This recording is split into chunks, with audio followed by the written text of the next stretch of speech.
Radio Claret América presenta Sediento de ti, la palabra, fuente de vida, con el sacerdote misionero claretiano Tony Díaz.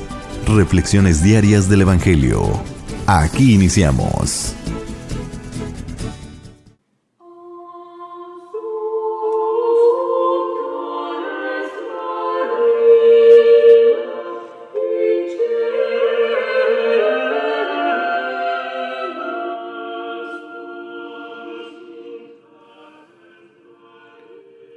Bienvenidos hermanos a nuestras reflexiones bíblicas de las lecturas del día. Hoy es jueves de la 18ª semana del tiempo ordinario. Jueves de la 18ª semana del tiempo ordinario. Hoy celebramos la memoria de San Juan María Vianney, presbítero. La primera lectura de hoy viene del profeta Jeremías, capítulo 31, versículos 31 al 34. Se acerca el tiempo, dice el Señor, en que haré con la casa de Israel y la casa de Judá una alianza nueva. No será como la alianza que hice con los padres de ustedes. Cuando los tomé de la mano para sacarlos de Egipto, ellos rompieron mi alianza y yo tuve que hacer un escarmiento con ellos. Esta será la alianza nueva que voy a hacer con la casa de Israel. Voy a poner mi ley en lo más profundo de su mente, y voy a grabarla en sus corazones. Yo seré su Dios, y ellos serán mi pueblo. Ya nadie tendrá que instruir a su prójimo ni a su hermano, diciéndole, conoce al Señor, porque todos me van a conocer, desde el más pequeño hasta el mayor de todos, cuando yo les perdone sus culpas y olvide para siempre sus pecados. Palabra de Dios. El salmo responsorial es el Salmo 50 y el responsorio es: Crea en mí, Señor, un corazón puro. Crea en mí, Señor, un corazón puro.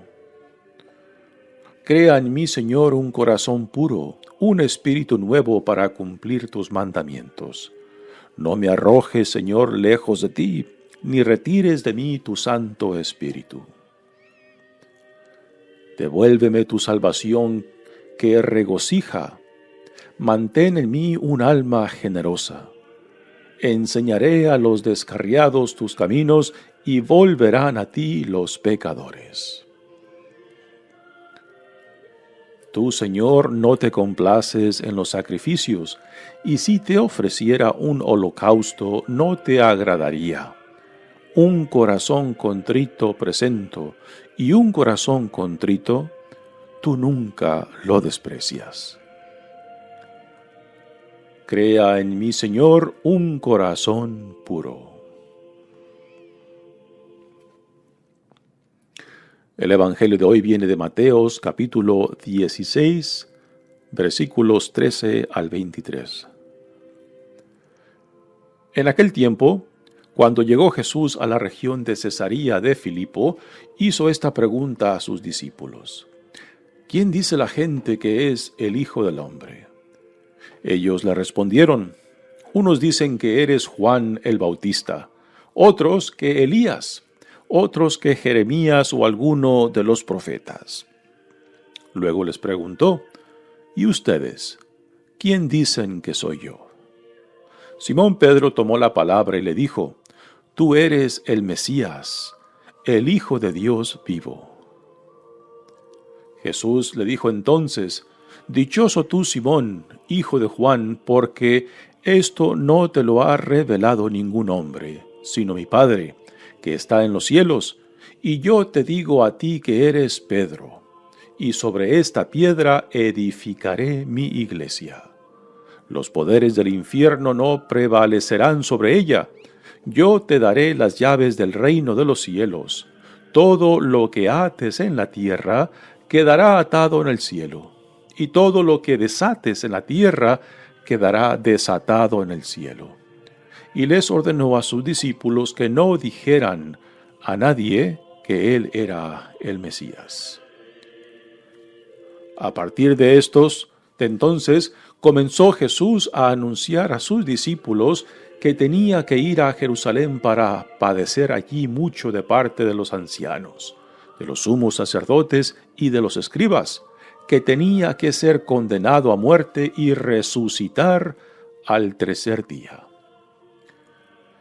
Pedro se lo llevó aparte y trató de disuadirlo diciéndole: «No lo permita Dios, Señor, eso no te puede suceder a ti». Pero Jesús se volvió a Pedro y le dijo: «Apártate de mí, Satanás, y no intentes hacerme tropezar en mi camino, porque tu modo de pensar no es el de Dios, sino el de los hombres». Palabra del Señor. Muy bien, damos comienzo a nuestra reflexión de las lecturas de hoy, pero antes de entrar a las lecturas propias de este día, digamos algo acerca de San Juan María Vianney, presbítero, memoria de quien celebramos este día. San Juan Vianney nació en el año 786, un día mayo 8. Él, a la edad de 20 años, ingresó al seminario para comenzar su formación sacerdotal, pero Juan María Vianney no tenía la aptitud académica que se requería para esa formación sacerdotal, y le costó mucho los estudios y hasta reprobó varios exámenes finales, pero aún así parece que el vicario general de la diócesis de Lyon, a la cual pertenecía él, parece que en realidad vio más allá de sus aptitudes académicas, y cuando lo ordenó en el año 1815 le dijo que la iglesia no solamente necesitaba sacerdotes bien instruidos, sino también a sacerdotes santos. Y esto fue lo que el vicario general de la diócesis de Lyon percibió en este hombre, aunque no tenía las aptitudes académicas de otros. Fue enviado al pueblo de Ars, que está cerca de la ciudad de Lyon, en Francia, y ahí asistió al párroco. Y cuando el párroco muere, pues fue instalado como párroco de este pequeño pueblo de Ars, que tenía una población de más o menos de 250 a 300 habitantes. Así que era un pueblo pequeño, y a este pueblo Juan María Vianney dedicó el resto de su vida. Adquirió una popularidad impresionante por ser buen predicador y también un buen confesor y director espiritual, a tal punto que a este pequeño pueblo de Ars venía una procesión impresionante de gentes constantemente para escucharlo predicar y también para confesarse y para ser guiados espiritualmente por él, ¿no? Así que desde este pequeño pueblo de Ars, cerca de Lyon, este gran hombre Juan Vianney se convirtió en un atractivo para el encuentro con la palabra de Dios por su predicación y también por su dirección espiritual por medio de la confesión, ¿no? Se le llamó popularmente como el cura de Ars. Hoy en día es conocido como el patrono de los párrocos, ¿no? Así que gracias le damos a Dios por el testimonio de este gran hombre, Juan María Vianney, el cura de Ars. Muy bien, pasemos ahora a las lecturas de hoy que vienen del profeta Jeremías. Les había comentado antes de que estos capítulos de 30 y 31 son llamados el libro de la consolación dentro del libro del profeta Jeremías, porque particularmente en este capítulo 31 el tema de la compasión y misericordia de Dios por su pueblo que se encuentra pues abatido y a consecuencia de su infidelidad, ¿no? Y en esta lectura de hoy encontramos las lecturas más bellas del profeta Jeremías. Y también encontramos algo único y singular que no se encuentra en el resto del Antiguo Testamento, esta idea de una nueva alianza, ¿no? Y es algo que resalta en esta lectura. Dice la lectura de hoy: Se acerca el tiempo, dice el Señor, en que haré con la casa de Israel y la casa de Judá una nueva alianza. Nos dicen los comentaristas que estas palabras, nueva alianza, no se encuentran en todo el Antiguo Testamento más que aquí, en el libro del profeta Jeremías. Y nótese de que aquí el profeta Jeremías hace referencia a los dos reinados, al reinado de Israel, que ya ha desaparecido después de que el imperio de Asiria conquistó y se llevó al exilio a Nínive, a la gran población del reinado del norte, que tenía su capital en Samaria. Y ya el reinado de Judá está por desaparecer también, será conquistado, la ciudad de Jerusalén será saqueada, el templo destrozado por el imperio de Babilonia, que también se llevará al exilio a la gran población del reinado de Judá. Pero que Dios, aquí en esta profecía de Jeremías,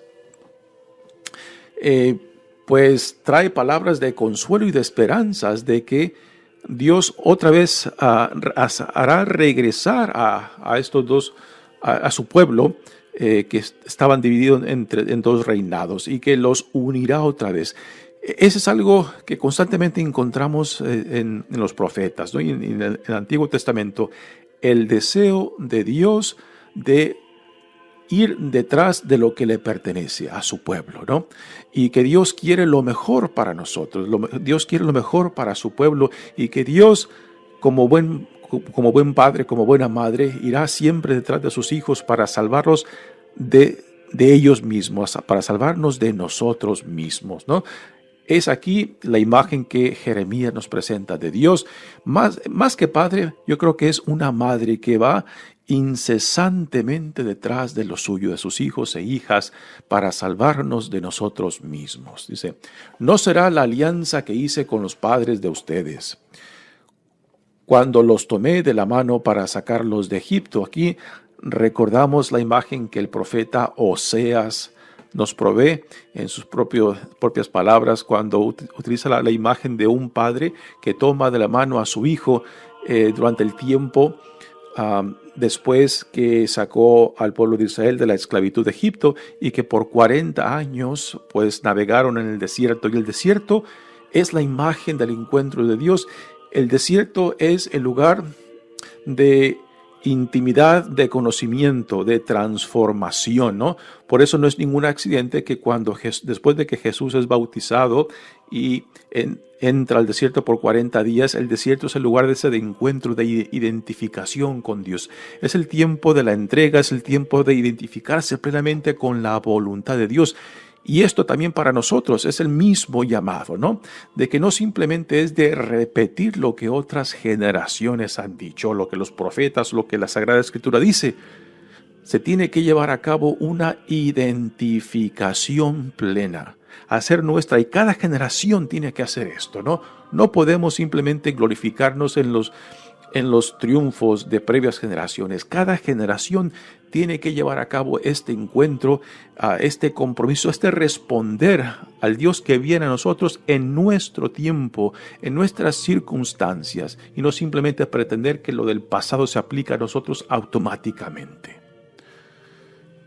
Dice, no será como la alianza que hice con los padres de ustedes cuando los tomé de la mano para sacarlos de Egipto. Ellos rompieron mi alianza y yo tuve que hacer un escarmiento con ellos. Y ahora viene aquí el contenido de esta nueva alianza. ¿Cómo es diferente esta nueva alianza de la alianza que el pueblo de Israel recibió por medio de Moisés? Dice, esta será la alianza nueva que voy a hacer con la casa de Israel. Aquí por casa de Israel se refiere a los dos reinados, ya un solo reino, un solo pueblo, no más divisiones entre reinos. Voy a poner mi ley en lo más profundo de su mente y voy a grabarla en sus corazones. ¿Y cuál es la diferencia de la antigua alianza? De que la antigua alianza estaba grabada en piedra y regulaba la vida, el comportamiento exterior, ¿no? Aquí Dios, por medio del profeta Jeremías, nos introduce una nueva forma de vivir esta alianza, no escrita en piedra, no externamente, sino interiormente. Así que aquí se interioriza nuestra relación con Dios, se interioriza a nuestra alianza con Dios. Aquí podemos, desde el punto de vista nuestro cristiano, podemos decir de que el Espíritu de Dios entonces nos llevará para que la alianza se viva desde dentro y no simplemente como algo exterior, que fue la crítica constante de Jesús en contra de los fariseos, que simplemente vivían y se autojustificaban con el cumplimiento de la ley exteriormente, pero que no transformaba el corazón, la mente y las vidas del pueblo, de la persona. Así que esto es algo nuevo, es la interiorización de la ley por medio del Espíritu de Dios. Yo seré su Dios y ellos serán mi pueblo. Esta es la fórmula clásica que también lo tenemos junto con Moisés, pero aquí una forma diferente. Este ser pueblo de Dios es interiorizar profundamente nuestra relación con Dios.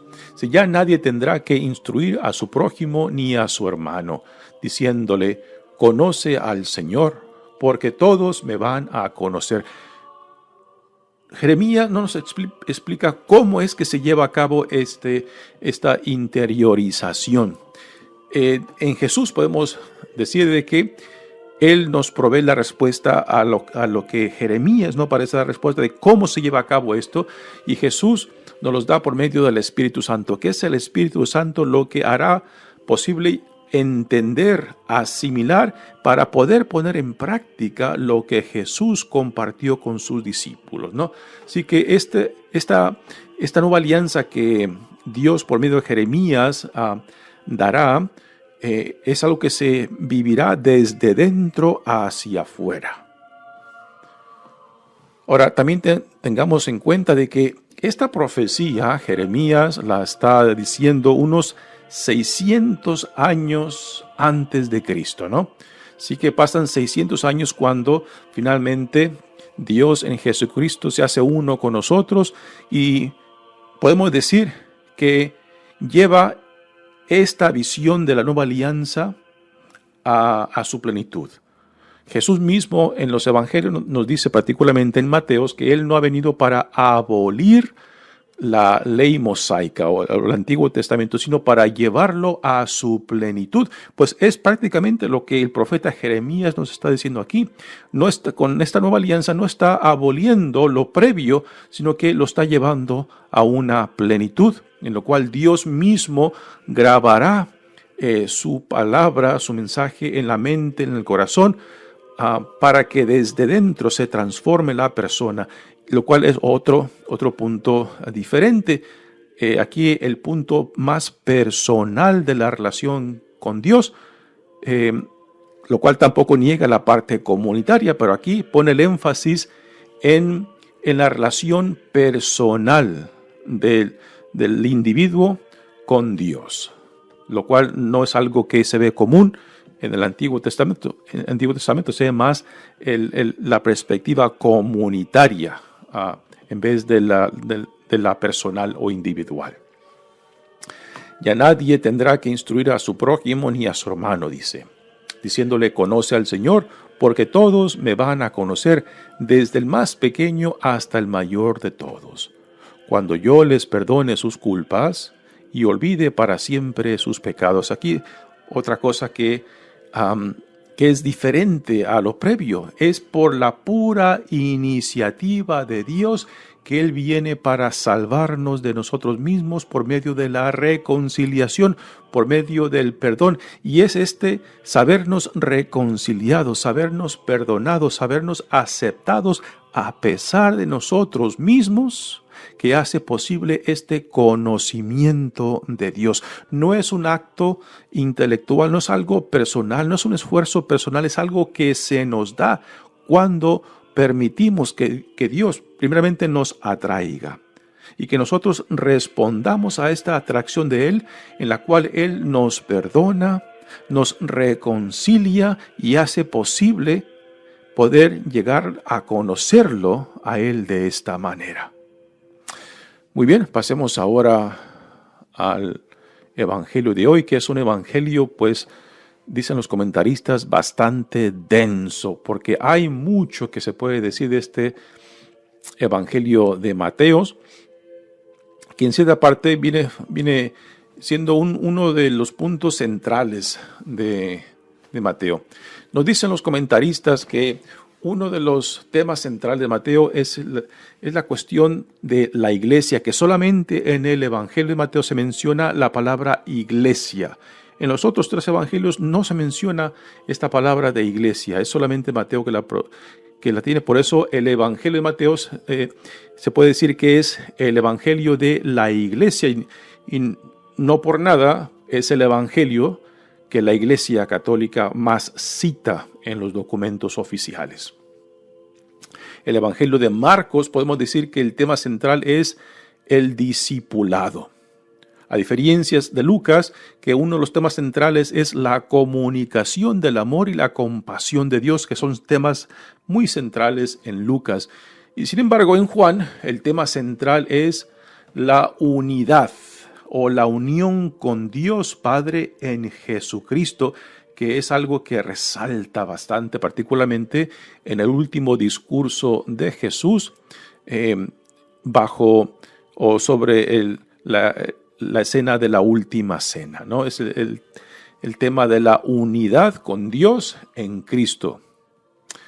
Muy bien, pasemos ahora al Evangelio. Repito, es un Evangelio muy denso, que quizás no se le hará justicia en estos últimos 10 minutos que nos quedan. Dice: en aquel tiempo, cuando llegó Jesús a la región de Cesarea de Filipo, hizo esta pregunta a sus discípulos: ¿quién dice la gente que es el Hijo del Hombre? Estas son las palabras, título que Jesús utiliza para autoidentificarse, ¿no? Hijo del Hombre.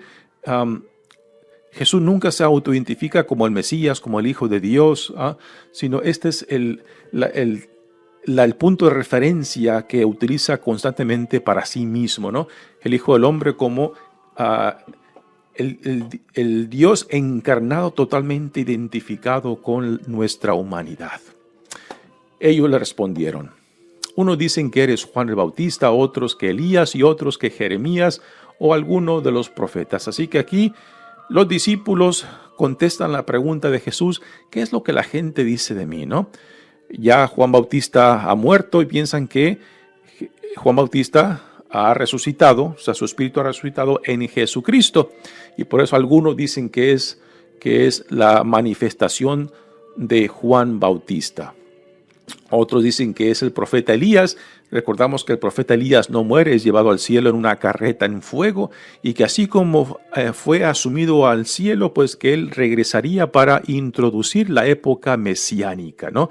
Aún hoy en día en la comunidad judía aún están en espera de el regreso de Elías para que inaugure esa época mesiánica. Para nosotros es obvio de que es Cristo quien inaugura esa época mesiánica. Y otros dicen que quizás Jesús es uno de los grandes profetas como Jeremías, ¿no? Así que son una diversidad de opiniones que la gente tiene acerca de Jesús. Y después Jesús se dirige a los discípulos y les pregunta: ¿y ustedes? ¿Quién dicen que soy yo? ¿No? Una pregunta muy interesante. No sé si tú te has preguntado: ¿y tú quién dices que es Jesús? ¿O quién es Jesús para ti, no? ¿Y de dónde lo has aprendido? ¿Simplemente porque lo has leído, lo has escuchado, alguien te lo dijo? ¿O lo que tú dices de Jesús es porque es parte de tu relación con Él? ¿Es algo que se te fue dado y que tiene implicaciones en tu vida? O sea, aquí también entra el cómo Pedro entiende lo que le va a responder a Jesús, ¿no? Así que Jesús pregunta: ¿y quién dicen ustedes que soy yo? Y Simón Pedro toma la palabra, en cierta manera representando al resto de los apóstoles, y dice: tú eres el Mesías, el Hijo de Dios vivo. Solamente en Mateos tenemos a Pedro dándole a Jesús este título de Hijo de Dios. Solamente aquí en Mateos. En ningún otro evangelio Pedro se refiere a Jesús con este título. Y después dice, también se refiere a él como el Mesías, lo cual es un título en hebreo. En griego es Cristo. Cristo, Mesías, significan el ungido en español. En inglés es the anointed. Así que Cristo, Mesías, el ungido, anointed, significan lo mismo en diferentes lenguas. Por eso cuando decimos Jesucristo, en realidad estamos diciendo Jesús el Cristo, Jesús el Mesías, Jesús el ungido. Cristo no es su apellido como mucha gente piensa. Así que Jesús, después de la respuesta de Pedro, le dice, dichoso tú, Simón, o sea, bienaventurado tú, Simón, hijo de Juan, porque esto no te lo ha revelado ningún hombre, sino mi Padre que está en los cielos. Así que es Dios quien le ha dado esta revelación a Pedro acerca de quién es Jesús, cuál es su identidad. Pero tengamos algo claro, el hecho de que Pedro haya recibido esta revelación acerca de Jesús no implica que Pedro entiende la revelación que ha recibido de lo que dice acerca de Jesús. Porque si lo entendiera, entonces podemos preguntarnos, bueno, si Pedro recibió esta revelación y entendió el significado y el compromiso de esta revelación, entonces, ¿por qué lo abandonó y por qué lo negó, ¿no? En el tiempo más crucial, más difícil de Jesús. Así que, aunque fue Dios quien le dio esta revelación a Pedro, Pedro aún, como el resto de los discípulos también, como también nosotros hoy en día, podemos decir que sabemos la identidad de Jesús, pero conocemos el significado, las implicaciones para mi vida, para nuestra comunidad, para la iglesia, para el mundo. Porque solamente son palabras, simplemente son una profesión, aunque sea de fe, pero que no la entiendo porque no me impacta, porque no me reta, porque no me cuestiona, entonces significa muy poco profesar, confesar que Jesús es el Mesías, el Hijo de Dios, ¿no? Es en esta manera, cuando solamente es una profesión de los labios para afuera, pues estamos en el mismo lugar que Pedro, que aún no entendemos lo que profesamos, lo que confesamos acerca de quién es Jesús.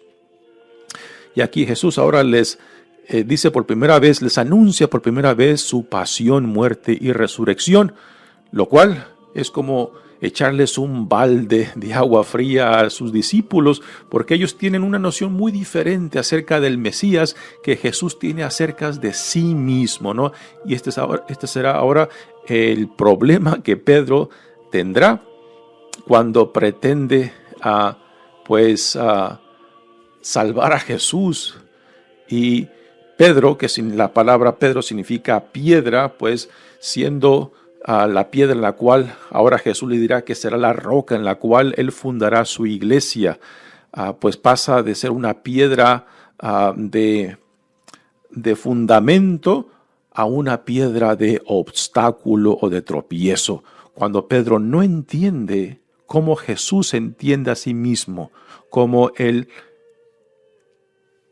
siervo sufriente que tiene que sufrir, que tiene que morir y que tiene que resucitar, ¿no? Le dice Jesús a Pedro, y yo te digo a ti que tú eres Pedro, sobre esta piedra edificaré mi iglesia. Iglesia, en hebreo nos dicen los comentaristas, utiliza la palabra kahal, que significa en griego eclesia, de donde viene la palabra nuestra iglesia, que significa, eclesia significa la asamblea del pueblo de Dios, del pueblo escogido, ¿no? Este es el significado de la palabra iglesia, es la asamblea reunida en torno a Cristo, en torno a Dios. Y es aquí en Mateos donde solamente se utiliza esta palabra de iglesia. Los poderes del infierno no prevalecerán sobre ella. A veces como católicos tendemos a decir que somos el pueblo escogido, la comunidad escogida, la iglesia escogida, ¿no? Como si fuera algo automático. Porque aquí lo que entra también es nuestra responsabilidad y nuestra respuesta al llamado. Porque si no somos fiel a nuestro llamado, si no somos fiel a la misión que Dios nos ha dado como comunidad, como iglesia, entonces significa muy poco pretender que somos el pueblo escogido si no somos fiel a la misión que Dios nos ha dado. Yo te daré las llaves del reino de los cielos. Todo lo que ates en la tierra quedará atado en el cielo, y todo lo que desates en la tierra quedará desatado en el cielo. Muchos piensan, vaya poder y autoridad que Dios le ha dado a la iglesia. Aquí a Pedro, que representa la autoridad, pero esta autoridad viene con gran responsabilidad. Y si como iglesia, el Papa, que hoy es el representante de Pedro también, pues si no estamos llevando a cabo la misión por la cual existimos como iglesia, pues entonces esta autoridad también puede ser como condenación para nosotros cuando no estamos viviendo y actuando o decidiendo o llevando a cabo esta autoridad según la voluntad de Dios. Así que toda autoridad viene con gran responsabilidad, y si esa responsabilidad no se vive, pues entonces nos condena, nos acusa, nos denuncia. A partir de entonces comenzó Jesús a anunciar a sus discípulos que tenía que ir a Jerusalén para padecer allí mucho de parte de los ancianos. Aquí es el balde de agua fría, que esto sorprende a Pedro, y Pedro se lleva a Jesús aparte y le dice, no puede ser esto. Y es aquí donde Jesús le dice a Pedro, al mismo Pedro que le acaba de decir que tú serás la piedra de fundación de mi iglesia, ¿no? Y ahora le dice Jesús a Pedro, apártate de mí, Satanás, y no intentes hacerme tropezar. Así que Pedro, que significa piedra como fundamento de la nueva comunidad del reino de la iglesia, ahora, porque Pedro no entiende cómo Jesús se entiende a sí mismo, pues se convierte en piedra de obstáculo. Y eso también para nosotros, cuando pretendemos conocer a Jesús y no nos identificamos plenamente con Él y con su visión del reino, y cómo en nuestro tiempo Él nos llama para responder a sus iniciativas. Pues igualmente podemos convertirnos en piedra de tropiezo en vez de ser piedras de fundamento del reinado, de la comunidad del reinado a la cual somos llamados a ser. Aún podemos compartir mucho sobre este texto importante. Mi nombre es Padre Tony Díaz, misionero claretiano. Que Dios los bendiga. Radio Claret América presentó Sediento de ti, la palabra. Fuente de vida. Sus comentarios son importantes. Contáctenos en radioclaretamerica@gmail.com.